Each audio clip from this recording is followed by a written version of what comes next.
Oh, it's you. Welcome back, my Yetiling. Please, come on in out of that cold. Yes, I've got some fresh hot cocoa for you. Please, grab some and come join me over here by the fire. I have a new story for you, but first, I want to thank you. I just reached 100 subscribers on YouTube. I know, I'm so excited about it. I never thought I could reach that goal. But tonight, I have another dreadful film No Sleep by the great Joe Weaven. I saw my little boy die right in front of me. It's a moment burned into my mind. His tiny frame crumpling at the bottom of the stairs, the sickening crack of bone, and the silence that followed. Oh God, that silence.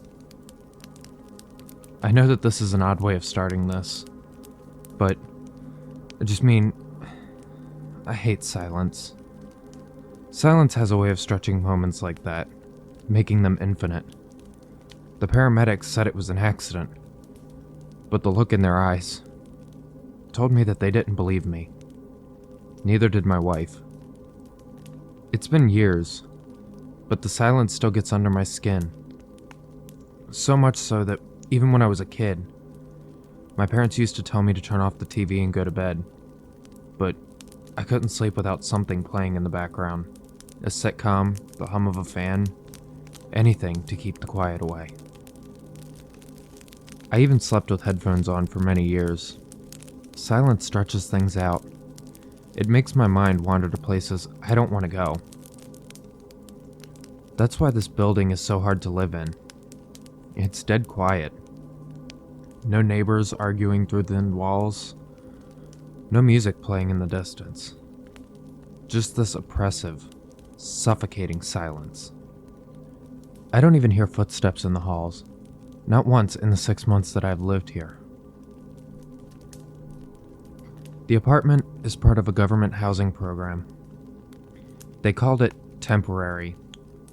Just a way to help me get back on my feet after everything fell apart. The paperwork was vague, but I didn't have the luxury of asking questions. I needed somewhere cheap, and this place was free. It's old. Wallpaper peeling in the corners kind of old. Water stains creeping across the ceilings kind of old. It's horrible. My unit is basic. One bedroom, a tiny kitchen, a window that overlooks a cracked courtyard. At first, I thought it was decent, all things considered. Then, I started noticing the dust. It's everywhere. No matter how much I clean it, it comes back. A thin gray film that coats every surface overnight. It's in the hallways, too. Everything feels untouched, like the building's been abandoned for years. It's like the building is a place where they put you to get you out of society, then forget about you in the process. I told myself the place must be mostly empty.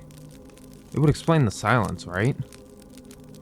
But then, I noticed other things, like how the elevator skips certain floors.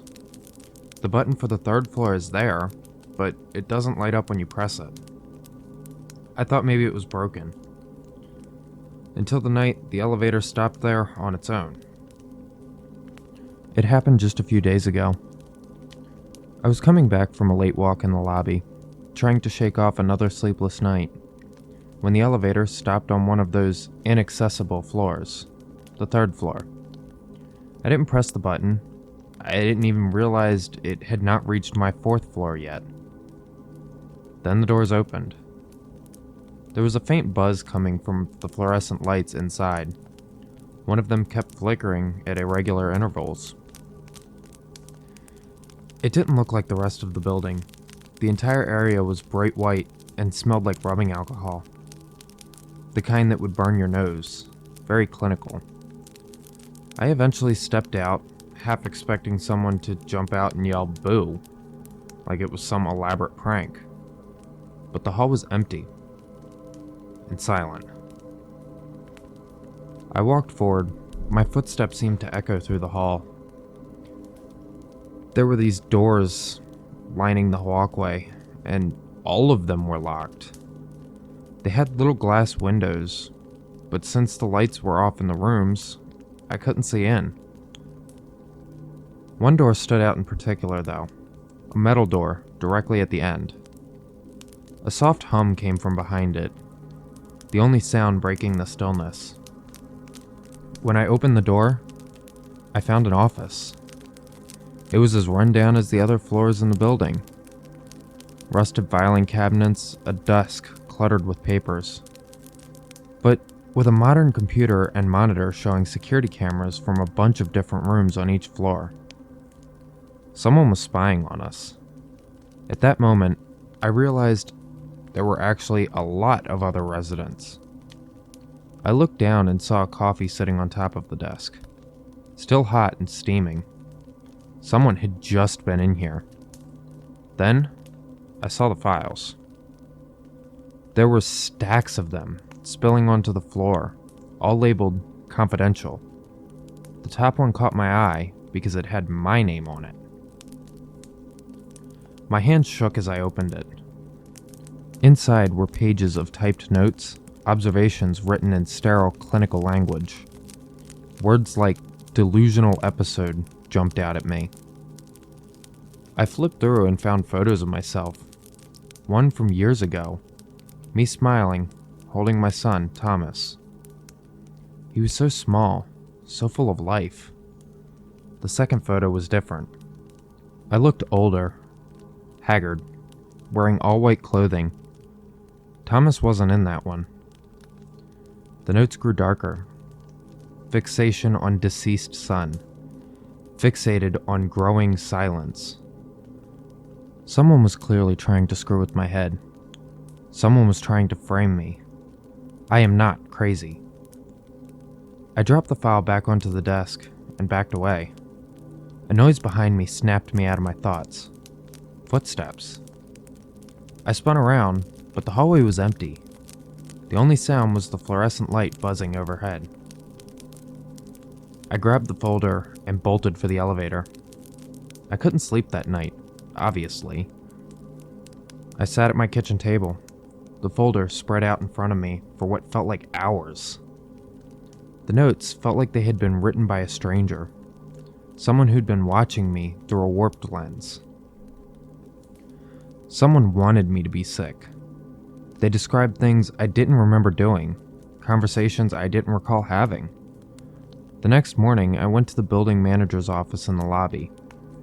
I demanded to know who kept the files on the residents, demanded to know what's going on. He looked baffled, so I held up the file for him to see I was not crazy. He frowned, looking genuinely confused, as if it were me who wrote it. "We don't keep any files like that," he said. "Where did you even find that?" I didn't answer. His confusion seemed real, but I couldn't shake the feeling that he was lying. I mean, he had to be, right? I am not crazy. When I went back up to my room, I tried the elevator's third floor button again, but nothing would light up. That night, I woke to a sound outside of my apartment door. A soft rustling, like someone was sliding something beneath the door.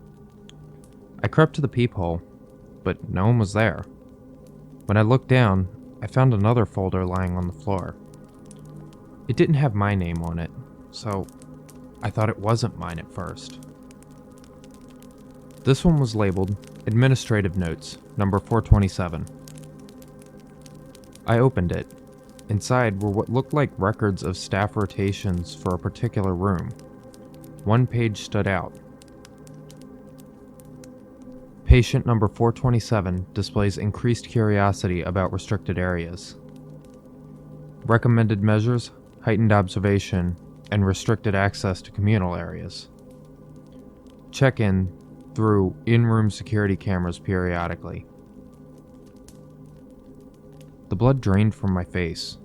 Patient number 427? 427's my apartment number. I looked around the room trying to find a camera, but there was none.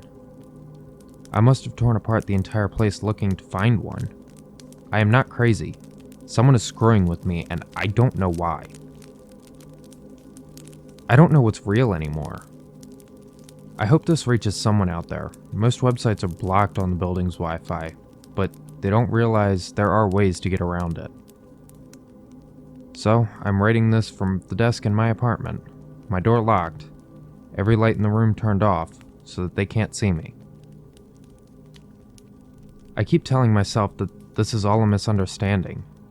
That it's just some bureaucratic mistake, because I am not crazy. But deep down, I think I know the truth about what's happening here. This isn't an apartment building. It never was. And I'm not a tenant. I'm a patient in their fucked up experiment. I am not crazy. They're watching me. I am not. They're watching me. I am.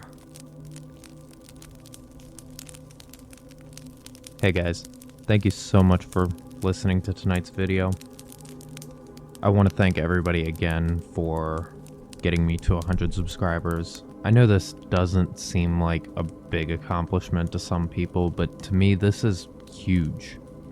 I mean, I haven't been doing this very long. I don't have many videos out on my channel yet. And I'm just so glad to finally be at this point. I want to see if we can get to 200 subscribers by the end of the year. I know it's kind of a challenge, but I want to see if we can do it. Anyway, thank you guys so much for listening. Don't forget to finish your hot chocolate, and have a good night.